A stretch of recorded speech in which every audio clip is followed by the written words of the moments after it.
I'll tell you what it is that you need to do to be successful. Some of these things aren't so malleable, but others are things that you can work on. Best predictor of lifetime success is conscientiousness. Of the two aspects of conscientiousness, say orderliness and industriousness, the better predictor is industriousness. So the question is, well, what can you do about your industriousness? And the answer to that is, you can work on micro habits with regards to your conscientiousness. I think the best thing you can do with regards to your conscientiousness is to set up some aims for yourself, goals that you actually value. It helps you do a situational analysis of your life. You're going to have to put some effort into your life, and you need to be motivated to do that. And so what are the potential sources of motivation? You know, if you're extroverted, you want friends. If you're agreeable, you want an intimate relationship. If you're disagreeable, you want to win competitions. If you're open, you want to engage in creative activity. If you're high in neuroticism, you want security. Okay, so those are all sources of potential motivation that you could draw on, that you could tailor to your own, your own personality. So we ask people about, well, if you could have your life the way you wanted it in 3 to 5 years, if you were taking care of yourself properly, what would you want from your friendships? What would you want from your intimate relationship? How would you like to structure your family? What do you want for your career? Well, how are you going to use your time outside of your job? And how are you going to regulate your mental and physical health? And then, so maybe develop a vision of what you would like your life to be. So the goal, once the goal is established, and then you break down the goal into micro processes that you can implement, the micro processes become rewarding in proportion in relation to their causal association with the goal. And that tangles in your incentive reward system. And the way it works is that it works better if it produces positive emotion when it can see you moving towards a valued goal. Okay, well, what's the implication of that?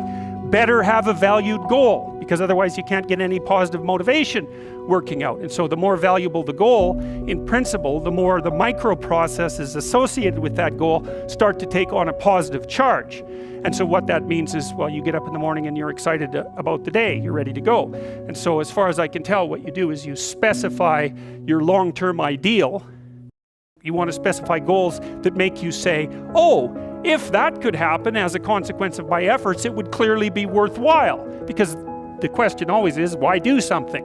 Because doing nothing is easy. You just sit there and you don't do anything. That's real easy. The question is, why would you ever do anything? And the answer to that has to be because you've determined by some means that it's worthwhile. And then the next question might be, well, where should you look for worthwhile things? And one would be, well, you could consult your own temperament. And the other would be, well, you kind of look at what it is that people accrue that's valuable across the lifespan. So you do a structural analysis of the subcomponents of human existence, and you need a family, you need friends. Like, you don't need to have all these things, but you better have most of them. Family, friends, career, educational goals, plans for, time outside of work, attention to your mental and physical health, etc. That's what life is about. And if you don't have any of those things, well, then all you've got left is misery and suffering. That's a bad deal for you. So once you set up that goal structure, let's say, and that's really in many ways that's what you should be doing at university. That's exactly what you should be doing, is trying to figure out who it is that you're trying to be, and then you use everything you learn as a means of building that person that you want to be. And I really mean want to be. I don't mean should be. Even those things are going to overlap. And often people won't specify their goals too, because they don't like to specify conditions for failure. So if you keep yourself all vague and foggy, which is real easy, because that's just a matter of not doing as well, then you don't know when you fail. And people might say, well, I really don't want to know when I fail because that's painful. So I'll keep myself blind about when I fail. That's fine, except you'll fail all the time then. You just won't know it until you've failed so badly that you're done. So I would recommend that you don't let that happen. You could have known, but you chose not to. Okay, so once you get your goal structure set up, then what do? Well, then you turn down to the micro routine. And that's where something like a schedule can be unbelievably useful. Okay, so what's the rule with a schedule? It's not a bloody prison. That's the first thing that people do wrong. They say, well, I don't like to follow a schedule. I have to do this, then I have to do this, then I have to do this. And then I just go play video games, because who wants to do all these things that I have to do? It's like, wrong. Set the damn schedule up so that you have the day you want. That's the trick. It's like, okay, I've got tomorrow. If I was going to set it up so it was the best possible day I could have, what would it look like?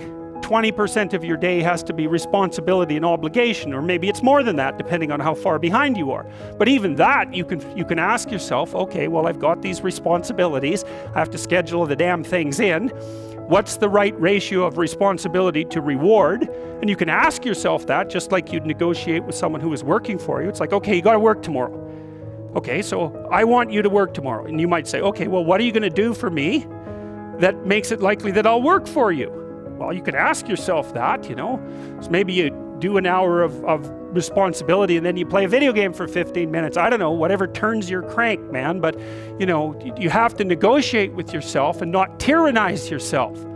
Like you're negotiating with someone that you care for, that you would like to be productive and have a good life. And that's how you make the schedule. It's like, and then you look at the day and you think, well, if I had that day, that'd be good. Great.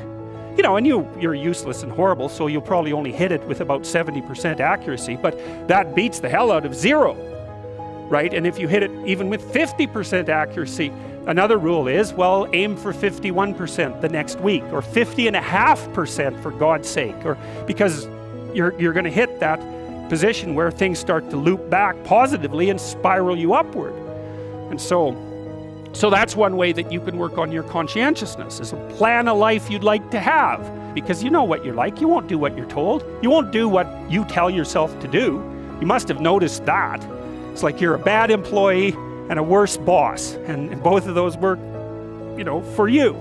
You don't know what you want to do, and then when you tell yourself what to do, you don't do it anyways. You should fire yourself.